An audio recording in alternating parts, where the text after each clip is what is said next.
So to get started, I'd like to introduce Mac Sawyer.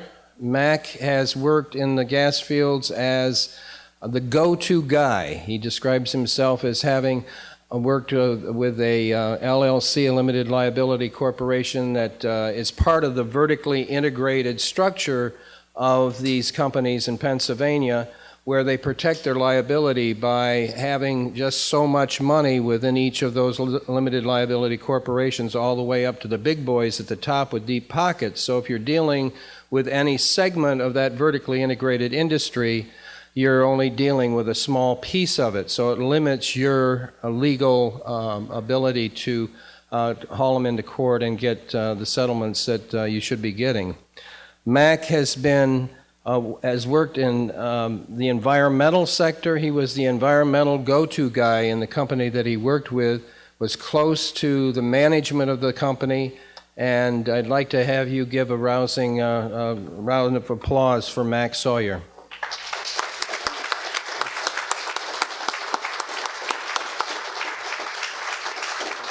Thanks. Hey everybody, thank you.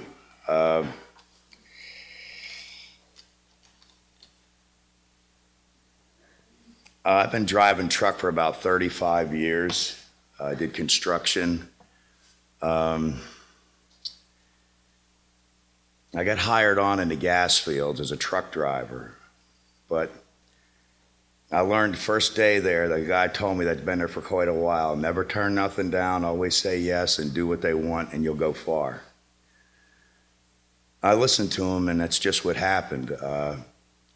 I gained favor with a lot of the company men. I, just would always do what they wanted me to do. Guys would come up for 3-4 days. I'd stay a month.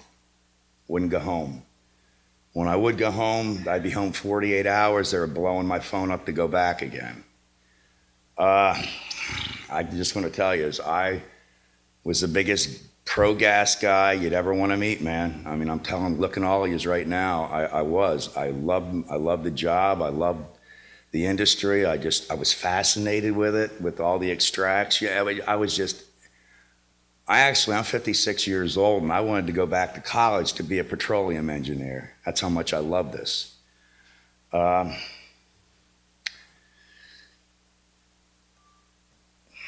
didn't know it was as bad as it is. I really didn't. I had a friend of mine, Randy Moyer. Randy's like my best friend. Like, I worked with him there, got to know him personally, his son. I didn't see Randy for a while.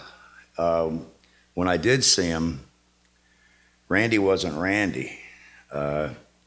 He had big patches, big blotches on him, just gaunt looking, sick. Just wasn't Randy. I was like, dude, what happened to you? He says, they poisoned me, Mac. I was like, come on, man, they didn't poison you. Didn't get it from there. It's just the mentality that I had. I mean, I just refused.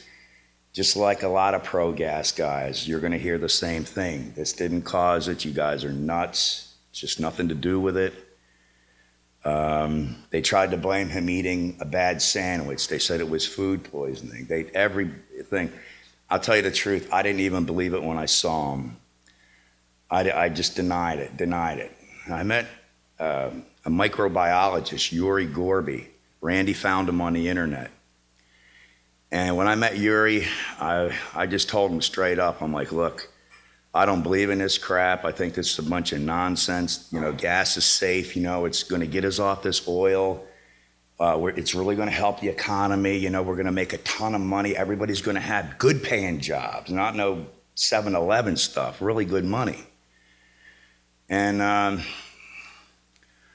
I fought Yuri. Everything he said, I tried to have a counterpoint, because, I just didn't believe it. And then he says to me, he goes, why don't you take a ride with me and come into the fields, meet some of these people. All right, and I did. And when I seen the people and I seen they were sick and I seen that they had the same stuff I did.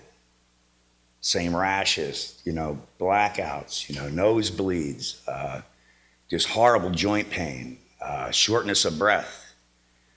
I remember walking through the kitchen one time and not remembering something and waking up and my kids are standing over me freaking out. They said, "Pop, you just passed out. What happened? Are you all right?"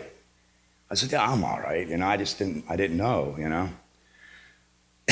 Well, I went into there with Yuri and he started showing me this stuff and started showing me, and I still didn't believe it until I started meeting the people. And that's when I really started to see what this was. They paint a pretty picture, they really do. And believe me, they want to be your best, community friend. They really want to make friendships with the community. And they're going to throw a ton of money at you people. A ton of money, more money than you guys are. Going to build new roads. They're going to fix the town. They're going to do this. They're going to do that. And they will. But you're not going to have a town to call home. It's going to be wrecked and it's going to be ruined. The stuff that you're going to see traffic increase 24/7, 365. The only time they shut those wells down and those rigs down is from December 23rd to January 2nd. The only time they do that is through Christmas into the new year. They send everybody home, paid for, Texas, Louisiana, Colorado, wherever. It's the only time they shut down. Rents, I don't know what you pay for rents around here, but when the gas company came to town, people that would charge $400, I wouldn't board a horse in these places. They're charging $3,000, $2,800 a month for them. You can't get a house around here. You can't get an apartment because all these gas workers are here.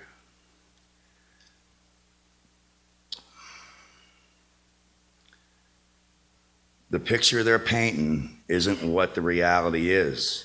This stuff is all radioactive. You don't hear that. This stuff is so deadly and just so radioactive, you're just not being told the truth. None of us were being told the truth. A lot of guys I worked with, they're really good guys. They're gone from their families. They're up here trying to make a living. I don't begrudge any man trying to feed his family. It's really an enticing thing that they say that they do. I mean, you'd be a knucklehead, not to better yourself and your kids and your children. But it's just not what they say. They're hauling a lot of these cuttings off the pad. Really bad stuff. They're taking it down now. They just started taking it. We're into horse heads. It's here. You guys got to stop it here. If it gets any further, if it starts coming in any further, if you guys only knew just how dangerous this stuff was, and they don't tell you a darn thing, it's like tooth and nail to try to get them to even own up to anything as far as what the compounds are, what's in the stuff. They won't tell you. They got the doctors scared to death in Pennsylvania. They're scared to death. They won't even talk about it. They want to know nothing about it. A lot of these big companies, they're building all these multi-million-dollar new cancer wings in all these hospitals. You go into them, you see big plaques donated, built by Range, but they're giving you cancer. At least they might as well give you some place to get treated for it. As sick as that is, but that's just the reality of what it is. They're going to throw a lot of money at you, man. They really are, and that's how they do it. Like the people in Pennsylvania, we were the guinea pig, the canary in the coal mine, if you will. We had no idea what this stuff was, man. They have destroyed my state. They have just destroyed it. I don't know, they got 6,600 wells out there right now. In a very short period of time, they want to put 150,000 wells in. They want to put between 80 and 100,000 just up in here alone. You got to be kidding me. I mean, if this stuff wasn't, you couldn't even write a movie like this with the stuff that these guys want to do. And then what knucklehead wants to put a nat gas storage facility under the lakes? I mean, seriously, guys, seriously. I think, 3 weeks ago till the day, today or yesterday or may even be tomorrow, that out in Wyoming, where there's nobody, they had a storage facility blow up out there. If that happened around here, you wouldn't be evacuating a block, you'd be evacuating the whole town. You really would. I mean, this stuff is no joke. They take this stuff into the landfills. It's already been proven. What I'm saying is the truth. Anybody want to doubt me, bring it on, because I'm telling you, they turn the radiation detectors off. Yeah, okay, yeah. Landfills, the way they're structured, they're layered, sand, debris, garbage layered, but it all has a structural thing, and it all goes into containment tanks. It's called leach. Pick the leach up, guess where we take it? Water treatment facility. Yeah. Like the stuff that's in this mud, the stuff that we haul, they have brine on the sides, fresh water brine. They don't tell you the stuff's radioactive. I didn't know it. I have really severe health issues. My friend Randy he couldn't even be here today because he's so sick. This guy has suffered for 18 months. Nobody's given him a thin dime.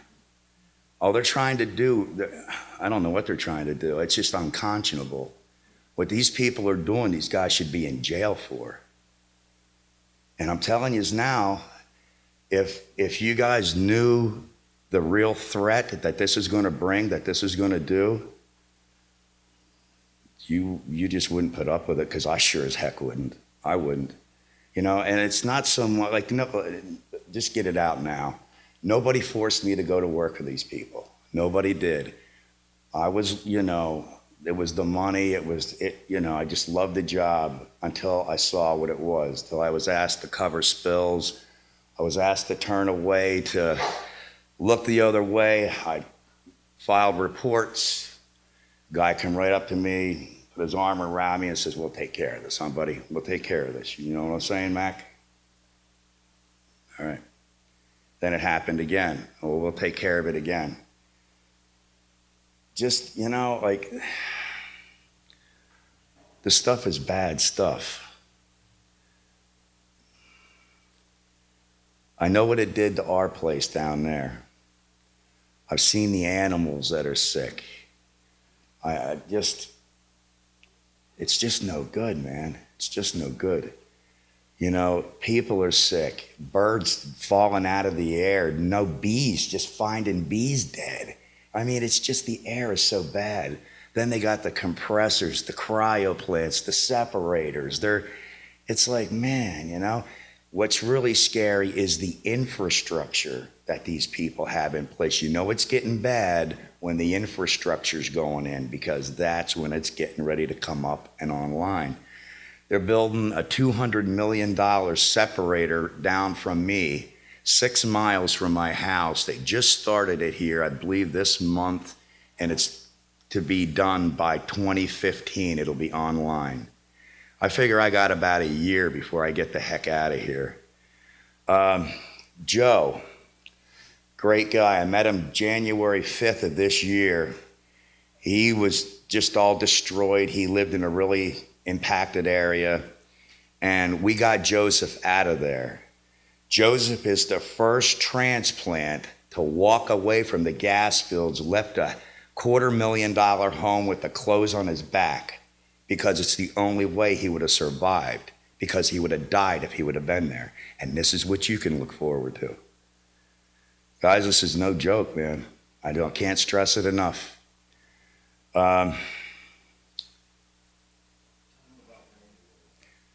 Yeah, Randy is just destroyed. He is so sick. He has lesions, he has stuff. You can actually see where they poisoned him. The stuff will just go under his skin, and it looks like he's possessed. It looks like it's a demon in him. I mean, it actually does. I mean, these things will come out this far off his skin, and it's just like, and he told me flat out, he's like, I see why people kill themselves. They get this stuff. There are people who kill themselves over this down my way. One woman, beautiful young woman, 26 years old with 2 children, went out and hung herself in the tree in front. It messes your mind up, these chemicals. You don't even know what the heck is in the stuff. They won't tell you, okay? Holes being burnt through the sides of the trucks hauling this mud. We can't even dump it around here. We got to take it to Texas or Colorado. They don't even want it here, it's so bad. If you hear anything I've said to you, you better hear this. Don't let these guys in. Do not let, at your own peril, do not let these guys in. And I don't give a crap how much money they offer you. It's just not worth it. You know who I really feel sorry for? How about everybody's grandkids? How about all the kids? When you guys look at yourselves, if you let these guys come in, we didn't do enough, but we're not New York. We're not New York. You guys, you know, when you guys have people like, just so many people that I met up here, you know, that you guys have a fire in the belly, not like these people down there. Like, I get it was all experimental. We were the first. I get that. But after knowing what I know now and seeing what they've done to our place down there and West Virginia, which they've destroyed, and Eastern Ohio, now they want to come here. Now they want to come here. There is no putting the genie back in the bottle. Once it's out, it's out. Thank you very much, guys.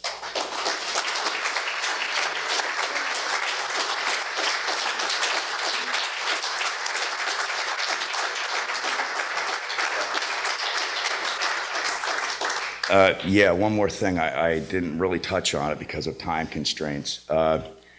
When I ran environmental division, I had like a lot of crews under me, and you'd go on the pads, and you have maybe 50, 60 frac tanks, you know, with all the flow back production, all the stuff that's coming from 9 miles under the ground. It's taken up through the tube and shot into the tank. A lot of times you'll have mud in the tanks. Could be to your knee, could be to here. You know, you open the clamshell in the tank, and then you got to crawl inside it. And they want you with a shovel, a couple guys, and a 4-inch hose that they'll put in there, and then you shovel the hard mud, and you shovel all the debris and then it's sucked up into the truck. Then they go in and they pressure wash these tanks. They want these tanks all nice and clean for the next job. No respirators, no nothing. Stuff is all airborne, blown with hot water. I see kids in there. I've seen 17-year-old kids, because they're going to go to work. They're going to go work for the oil company. Big money, big dreams. You're going to be a millionaire, kid. In there with bare feet. In there having a good old time. Just, oh my God, are you kidding me? And now a lot of, I worked with 50-some guys when I was working there. Over half of them have problems. Half of the guys that I worked with have issues now. You know, what they do to the air. I mean, air in Colorado, it's, you know, it has the same smog as LA. It's just, they're not regulating this industry enough. They poisoned me, they poisoned Randy, they poisoned Joe, but you know what? There's 1,000 other people like us. And I guarantee you, if you guys let these guys here, you look at Joe, you take a good look at Joe. Joe was a stonemason, hard-working, buck kind of guy, big guy. Within 3 years, take a look at Joe, because I'll tell you right now, this is what you guys are going to look like. Thank you.